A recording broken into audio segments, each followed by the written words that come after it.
Just Dane here. I haven't made a video in a couple weeks. I remember I had said a few weeks ago that I was going to start doing survival videos to kind of put a bug in people's ear and try to give them some suggestions and make them think about some other alternative things that they should prep. Like my first video was on ear protection during an shtf situation, and I feel this one is more important than anything.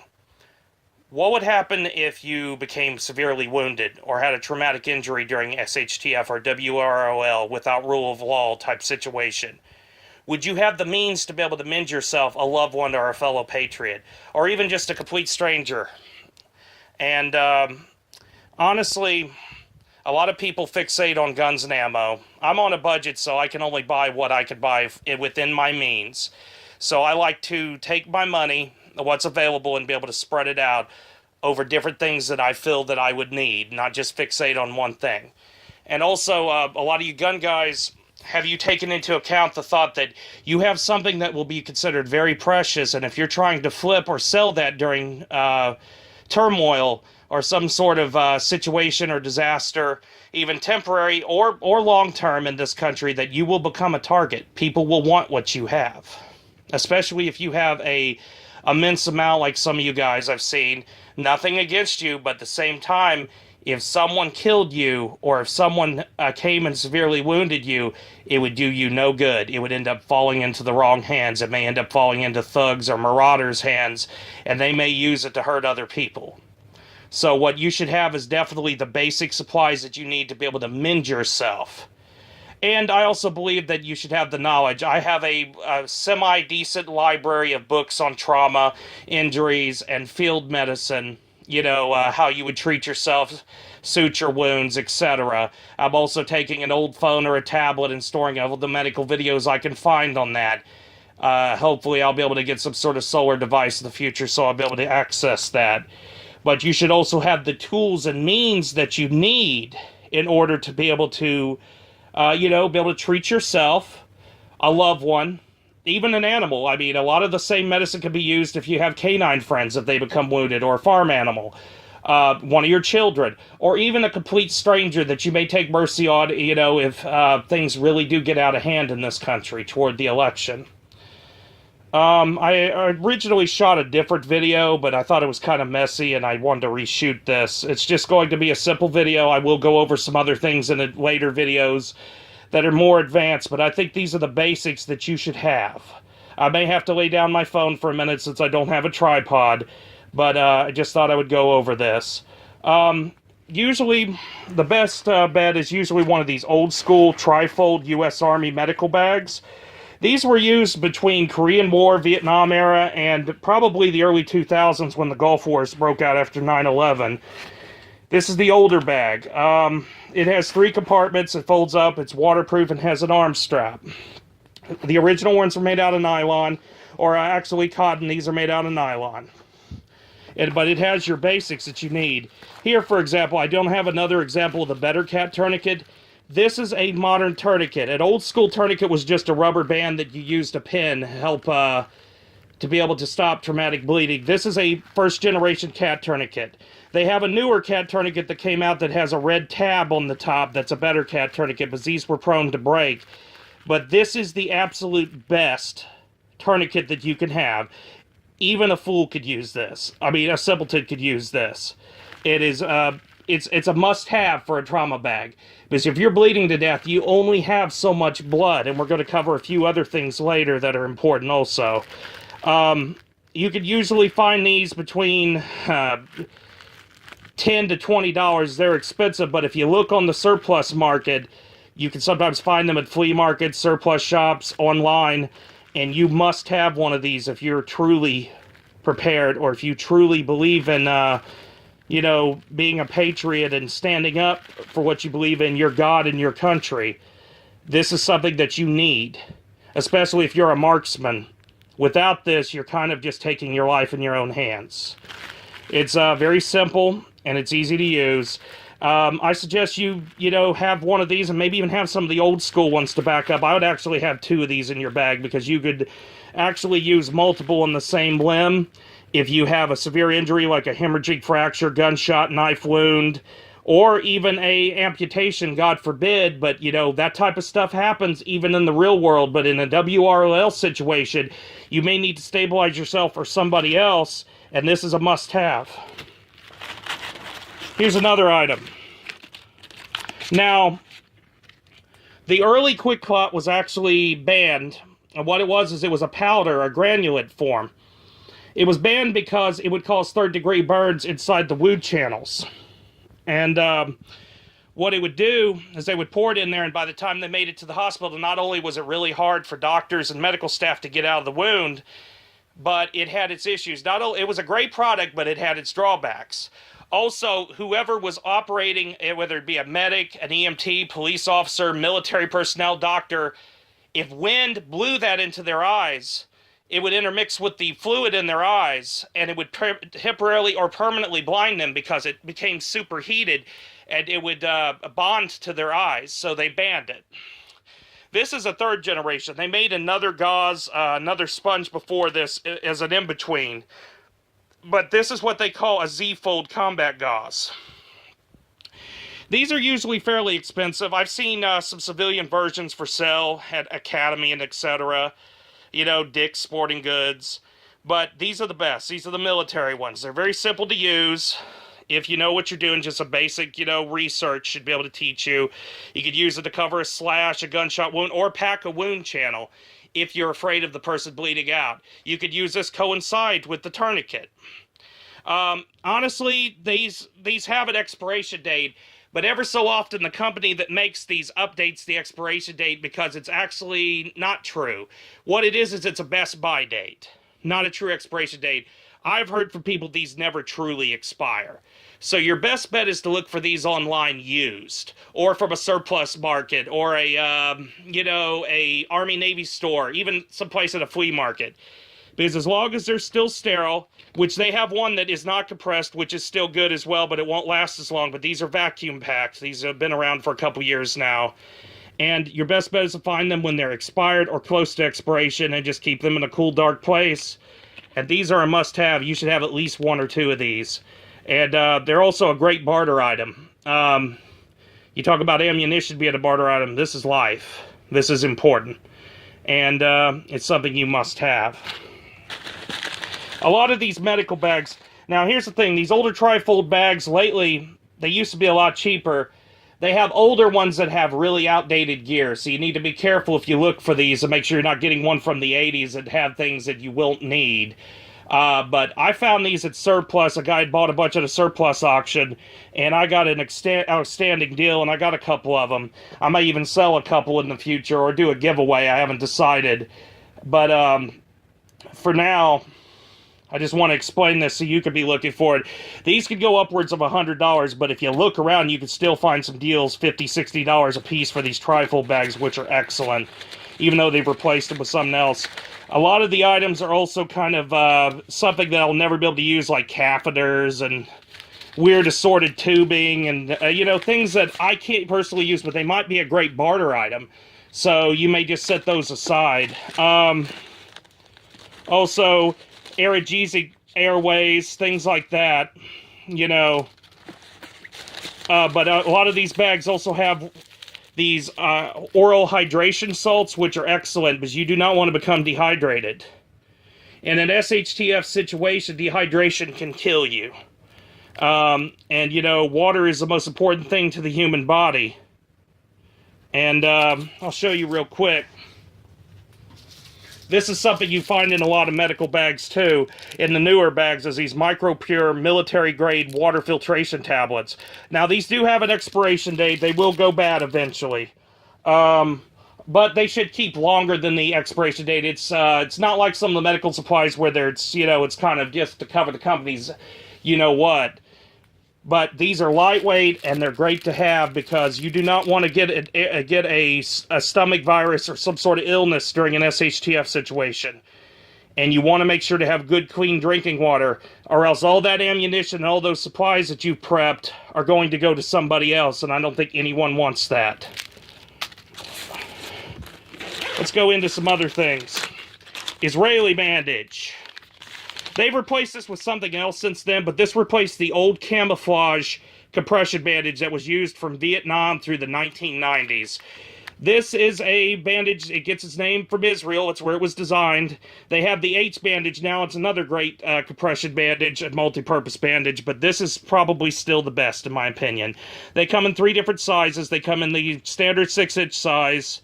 They come in the older packaging, which isn't compressed on the outer packaging, and the vacuum-packed one. This is vacuum-packed on the inside. The outer layer is usually meant to use as a makeshift chest seal. And the inner package can be, just disregarded. What this bandage is it's a multi-purpose. It can be used as a tourniquet. It can be used for trauma. This is a case you get shot, knifed, have a hemorrhaging fracture, something severe. This bandage does not play. These are usually very expensive, like the Quick Clot. But like I said, if you find them close to expiration, or if you find them in an Army-Navy store, or find an old veteran that wants to get rid of them, someone that just got out recently, that's the best way to get them. This is also a great barter item, even though deep down, I probably wouldn't want to barter this item because this is life. I mean, you're not a true patriot, and you truly aren't a real American if you don't try to help your fellow man occasionally. And I believe that when the SHTF comes, when the government really steps up and they finally start stepping on the American people's toes, we're going to be on our own. All those tax dollars aren't going to matter in an economic collapse or if there's political upheaval in this country. And you may need to help somebody. You got to be careful not to throw your pearls before swine, like the Bible says. But you also don't want to begrudge somebody's life. I'm not saying, expose yourself. But at the same time, you got to still be a human being. And having things like this for everyday use in a sit-hits-a-fan situation would be a good idea. This is the 6-inch bandage, like I said. This is great for all kinds of serious injuries. This is another product. They have several companies that make these, but this is H&H compressed gauze. This works a lot like the Quick Clot. This is a gauze that is compressed. It's lightweight, so you can carry it easily, and it's totally sterile. But at the same time, this can be used to pack a wound channel so you don't bleed out if you don't have Quick Clot, or you can use this instead of Quick Clot. This is a great thing to have. Almost every trauma kit has this, even if they don't have the Quick Clot. So it's something that is a must-have. And you know what, gauze, it can be used to wrap a burn wound after you put a burn dressing down. It can be used to help wrap a fracture. It has multiple purposes. Muslin bandage. A good old school muslin bandage. These have been around forever. I have some from the 50s that I found. This could be used as a temporary splint, an arm brace, a tourniquet, a head bandage to wrap a wounded eye, a wounded knee. This is something that's been around forever, and it's very cheap. You can find them on Amazon. You can find them on eBay. Hell, I've seen them at thrift stores and flea markets. Even a couple dollars a piece. You should have some of these. This is definitely a must-have. This is a good old-school multi-purpose bandage. Good heavy-duty medical tape. This isn't the best example. I've got some sterile tape I'm going to change out. But something from 3M that isn't, your Wally World cheap John medical tape is going to fall off when liquids, get near it. This is something you would need for your, for almost anything, there's not really much to explain. This is also a must-have. SAM splints. The original SAM splint was a round, folded, it was rolled up type of bandage. This is a SAM splint too. These have been around about 20 years in the military. They really got popularized during the Second Gulf War after 9/11. They sell them at Academy. They're usually orange color there. A lot of EMTs carry them. What this is this is a multi-purpose splint that you can cut to shape any type of injury, or you could fold it to fit any type of injury. You can see how they suggest how to use it. You could use it coincided with the medical tape. This is a must-have. Let's say you were out in the woods and you fell in a hole and you broke your leg. This could mean life and death.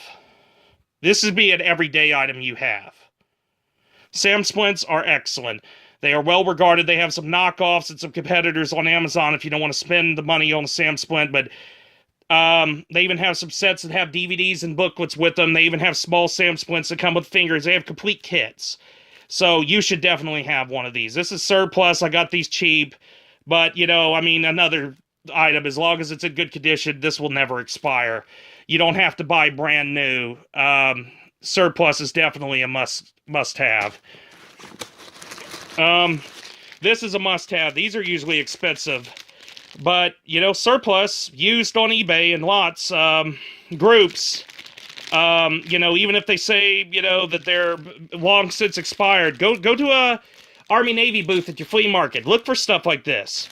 If you have a severe wound, you don't want to try to take clothing off from somebody. You want to cut away at it so you can try to cause minimal damage, because you could actually cause worse condition, and you may have to exit something to put a tourniquet on, and having trauma shears to cut away at the clothing or to get debris out of a wound is a must. You must have these. Okay, moving on. This is a newer generation bag. I believe this camouflage is called ACU. What this is this is a trauma bag. It's a, you know, it's a combat trauma bag made by American Tactical, if I'm not mistaken. I forget the exact company name. Don't quote me. Again, quick clots. Israeli bandage. You already seen one of those. This is the compressed version with the outer circle.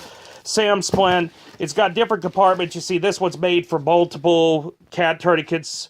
Another great item is a elastic bandage. You know, non-compressed ones are good for sprains and hemorrhaging fractures and such, but the compressed ones, the sterile ones are actually great for like wounds, so you can actually wrap a abdominal wound or make a makeshift compression bandage.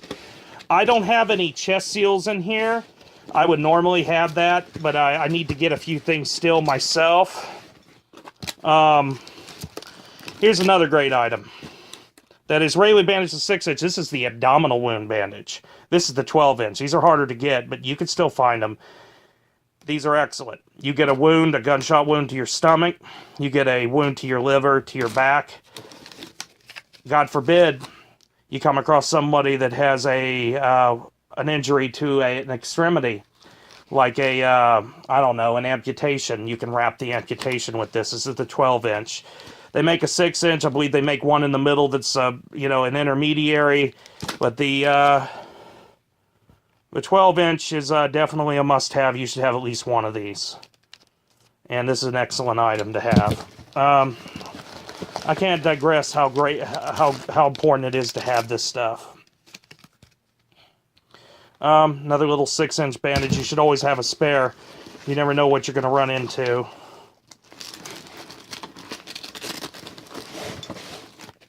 More muslin bandages. You should always have spares. At least 2 of each thing is always a good idea.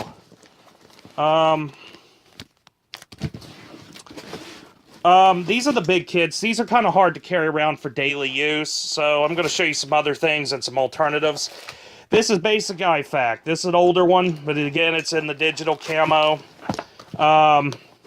Even though usually they don't have this, I put a quick clot in the front. This is the older non-compressed version I told y'all about.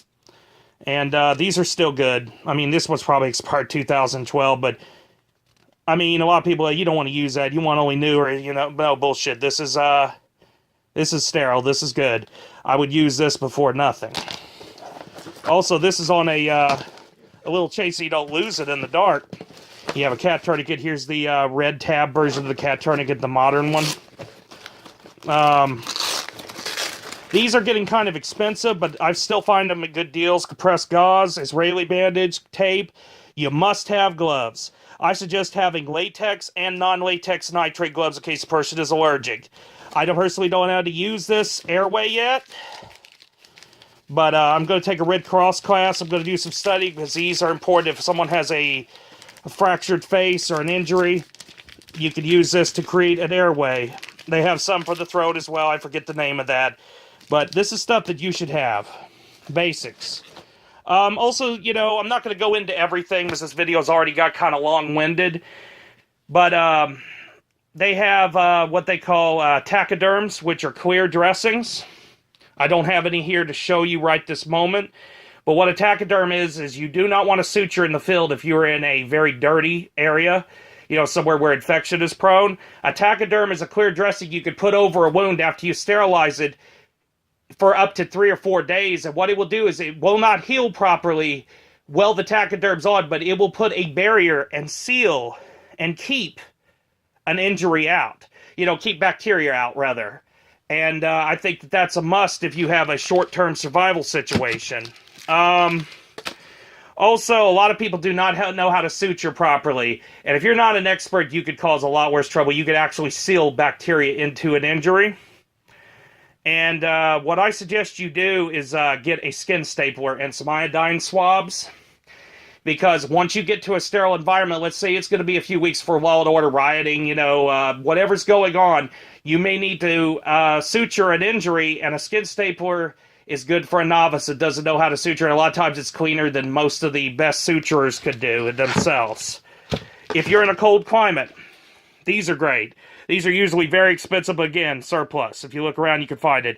Up to 8 hours of heat. Someone is going into shock. Someone has hypothermia. This is a blanket that will heat itself. This is military surplus. I'm sure EMTs carry it as well. This one's expired, but again, vacuum packed. There's nothing to worry about. Get some of these. Survival blanket. Here's another version. Just a good heavy-duty survival blanket to keep someone from going into shock or if they have hypothermia. This is only basic stuff. I only covered so much. I didn't have a lot of my stuff out. I only have a few other things, but, I'm within my budget. I'd like to be able to stockpile this and that. I'd like to be able to, do some of what you guys are doing, but in all honesty, you got to be within your means, and, you got to also know when to cut off when you have too much, You got to realize that, with economics, people will become desperate. They may not want to buy your stuff, but they may want to steal it from you. And, you got to realize you got to, what's the old saying that Clint Eastwood said that, I think he said something around the lines that, man has to know his limitations. And people need to quit thinking they're Johnny Badass and they're going to fight off a roaming horde. And they need to be the gray man, and they need to think outside the box, and they need to prepare in multiple ways. And having survival gear, having medical gear is very important. Basic medical gear is great, but a dollar store first aid kit will help you with the little cuts and bruises, but what are you going to do if you get severely injured? What are you going to do if one of your children get bit by a snake? Or if you get shot? You need to be able to take care of yourself, because death is not an option. That's defeat. And then everything you prep goes to those people. So, guys, keep stacking. I hope I've made y'all think a little bit. I hope I've led y'all on to some things where y'all can actually utilize this information. I'll try to do more detailed videos later. Again, I apologize about the trembling, but I'm working with what I got. I'm still trying to get some ammo together. Hopefully I'll be able to go do some ammo scores this weekend and upgrade my receipts, because I'll actually have some money. You know what? We need to remember that it's not all about ourselves, but it's also about our fellow countrymen. And, unity is what will truly defeat the evil that's within our government and both sides of the establishment. And this country needs God. I truly believe that. And, keep prepping, keep loving, and keep praying, and keep stacking, gentlemen.